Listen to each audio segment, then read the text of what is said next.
guys, Judy here.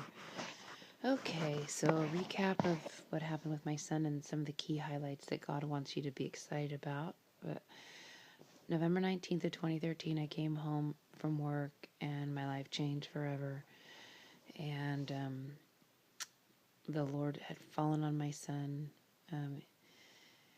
and he was completely overtaken by the Lord. He fasted and prayed for 7 days. He didn't eat or drink. He all he could do is read his Bible, pray, and he started preaching like a fiery preacher. And he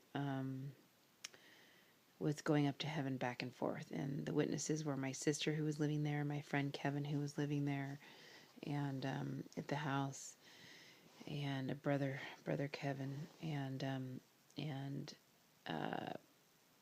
some of the promises that we got and that God told my son. It basically, okay, so how he told it to us was that he made him a prophet, and he was in the office of prophet when God fell on him. And then when God said, I'm lifting my spirit now after a few months, he said he will always be a prophet, but the office of prophet and what I've called him to do on this earth is done.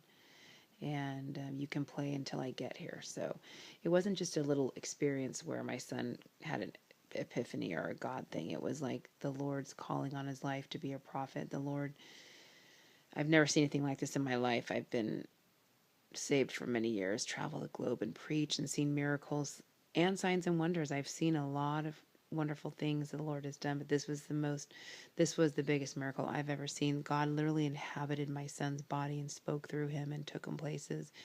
And it just wasn't even my kid. I saw a kid who was one way one day and the very next day was completely different. He wasn't anything like a 10-year-old would be, except sweet and innocent and pure. But like, I mean, he just didn't act. He didn't.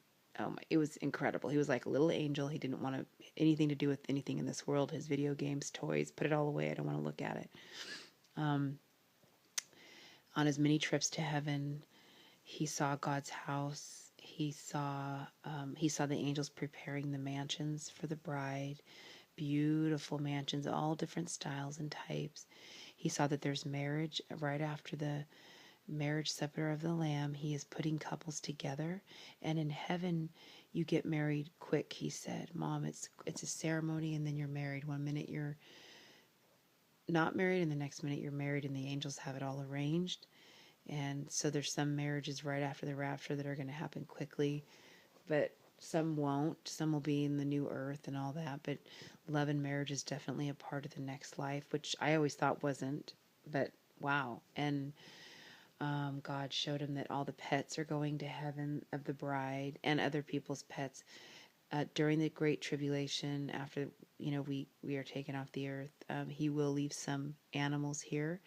And the specific word he told my son was he was going to take the animals, but he was only going to leave some here for his purpose. And he said to my son, don't worry, they're going to be okay. I'm leaving them here for my purpose. So he said, I'm leaving some cattle here for my purpose. So don't worry, though, all you animal lovers like I am. He's got his hand on it. God even cares for every little thing that he made during the Great Tribulation, the people especially, but the animals he loves as well. When he went to heaven, he saw a donut shop called Abba's Donuts. That's God's donut shop. He says they're great. The food's great. He went to heaven so many times I can't even count.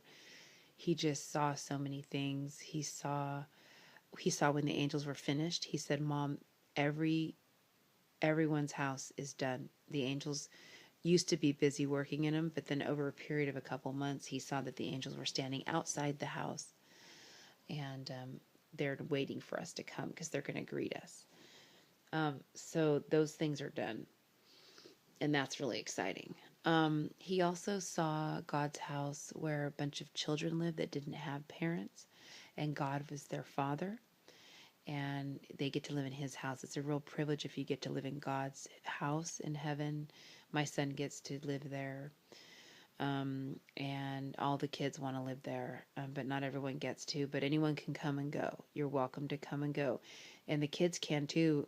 and they will, but they mostly like to stay there because it's so amazing. So my son said, Mom, when I live there, I will still come visit you, but you can come visit me more because I'm probably not going to want to leave. It's really fun. So it's beautiful. It makes me cry. Also, when he fell on my son, nobody was talking about nuclear war. Nobody was talking about ISIS because there was not an ISIS. I mean, there probably was. It wasn't in the media yet. It wasn't, it wasn't spoken of in the media. So after he was a fiery preacher he fell on him November 19th. In December, he was a fiery preacher.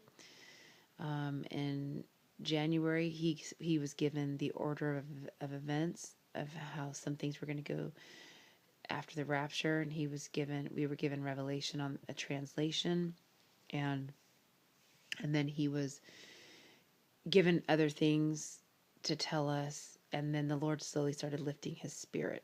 Okay, so among the things told are these. Let me see, how long is this video? I'm going to stop it. Probably going to stop it now and then tell the rest. Okay? Okay.